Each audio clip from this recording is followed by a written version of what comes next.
At 7 a.m., she woke up and found Tay still sleeping peacefully beside her. As she gazed at his face, lost in her thoughts, her hand inched closer to his, almost a fingertip away from his face. But she quickly withdrew her hand when she heard a knock at the door.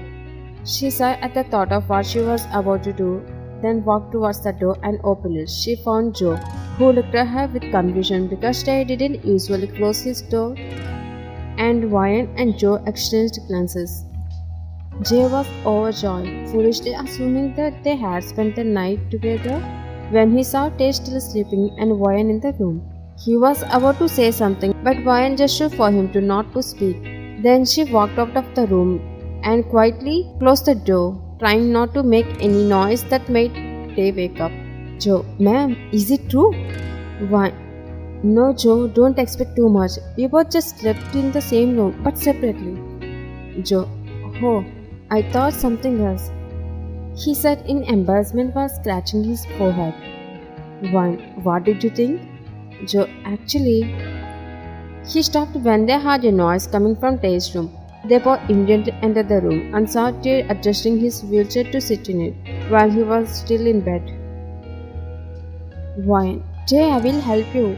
She was about to go, but Tay looked at her and after glancing at Joe, he said something. Tay, no, Ryan, Joe will help me. You go and freshen up. He didn't want to trouble her, but Joe was also about to go to Tay, but when she stopped him, she walked toward Tay and placed her hand on his shoulder and looked directly into his eyes. Ryan, Tay, I can help you. I can take care of you, okay? Tay, but Ryan, do you think taking care of you is a trouble for me? If you do, please stop thinking that way. Then Tay shook his head and glanced at Joe, who was looking at them with a smile. Tay, Joe, my wife is here for me, he said proudly as he tapped his wife on the shoulder. Joe happily bowed and left from there. Time skip. Ryan, eat more. Tay, oh Ryan, I'm already full. Ryan, are you sure? Tay, yeah. Joe, sir, it's time to leave. The manager called me and said the meeting is fixed. Jay looked at his wife before he said something. Jay, Ryan, please bring my laptop. Ryan, just a minute. She hurried off. Joe, sir, I wanted to say something. Jay, what? Joe, she is really good match for you. I'm sure she is the one who can always be with you no matter whether you are happy or sad. Ryan was coming there with the laptop, but she was moving quickly and she tripped on her ankle. About to fall, Joe didn't want to help her because he quickly guessed that she was going to fall into Tay's lap. He acted nonchalant. As he exited, she fell into Tay's lap. Tay was left speechless. Suddenly, his wife was in his lap. She opened her eyes and looked at him in embarrassment, seeing her husband looking at her so closely, and then she closed her eyes again.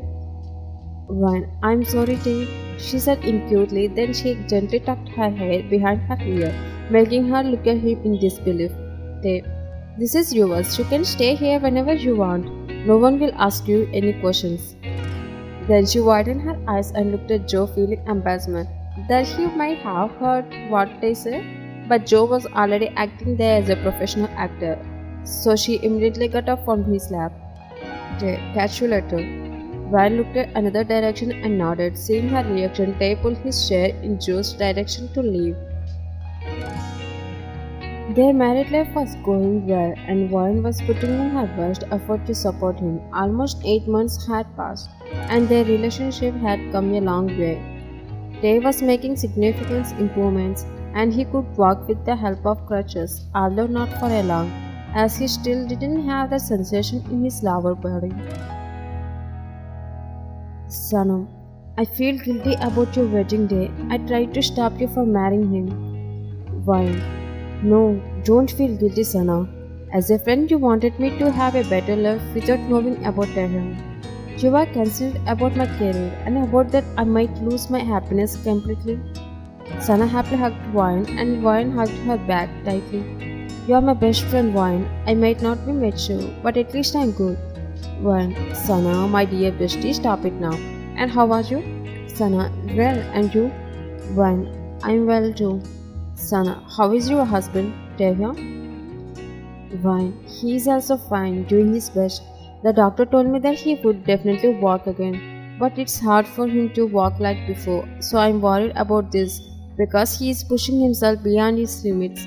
I can see he struggles inside him too.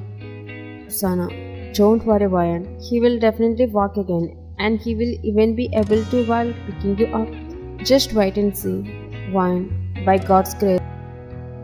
After that, she reached home and was walking inside when she heard Tay's voice. She looked at her right side and her eyes widened in surprise because Tay was walking without any support.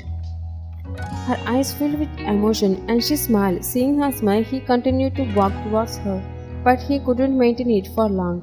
He felt his lower body giving back and he was about to fall. She ran to him, holding him up, helping him stand with her shoulders. Slowly, she guided him to the sofa and carefully helped him to sit down. I'm so happy, Tay. You are doing so well. But why did you try to walk alone? What if I hadn't catch you at right time? And you could have gotten hurt? She scolded him, but he gently covered her face, silencing her. Tay, finally I got a smile from my wife. I'm doing my best to see my wife smile.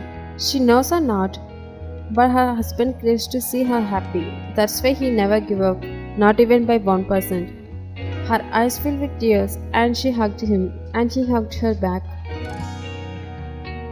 The next day, Tay was talking on the phone with his clients while she was playing watering plants, but she froze when she saw a man staring at her. A man who wasn't one of them, but the man she was about to marry on the wedding day. Max. Max? She said in disbelief. He tilted his head and walked towards her direction, but she didn't move an inch. Max, I heard that after I left the wedding, a person with paralysis married you. Her eyebrows furrowed in suspicion. Don't be sad that he can't do it with you. Shut up, Max. Thank God, our wedding was cancelled for my own good, and I married him. Max, have you gone crazy? What's good about it? He can't even raise his leg. How can you call it good?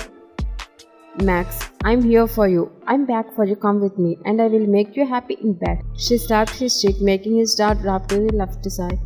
He clutched his jaw and looked at her seriously, but she didn't even flinch. Max, did you raise your hand on me?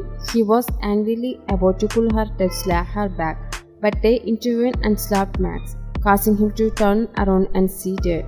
She was speechless at the moment because Tay was standing on his feet without any help. Max, who the hell are you? Tay, I'm her husband. Is that enough to kick you off now? Tay raised his leg and kicked Max, causing him to fall to the ground in shock. Yes, Max was left wondering how it possible for Ryan's husband to be standing. Tay placed his hand on his wife's shoulder and pulling her closer in front of Max. Tay, don't you dare talk to my wife again. If I see you around her once more, I won't hesitate to kill you without a second thought. Now get lost. Max got up and left without saying anything. He truly didn't expect her husband to be able to walk and be this strong.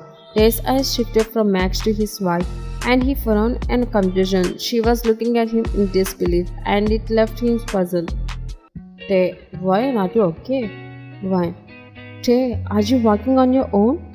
That's when he realized that he had stood up and walked and kicked Max with his legs. She hugged him as if there were no tomorrow. Finally you achieved it. See how strong you are. He hugged her back and his eyes welled up with happiness. Tay, I can't believe this. Now I'm happy. It means a lot. I didn't know you would kick anyone who spoke to me wrongly. If I had known, I would have had a man to stage this same scene already.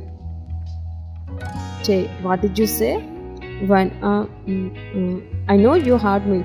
She started to run from him while laughing. As if he found her, he would definitely kill her. Tay, hey, stop there. He placed his hands on his waist and started walking slowly to catch her.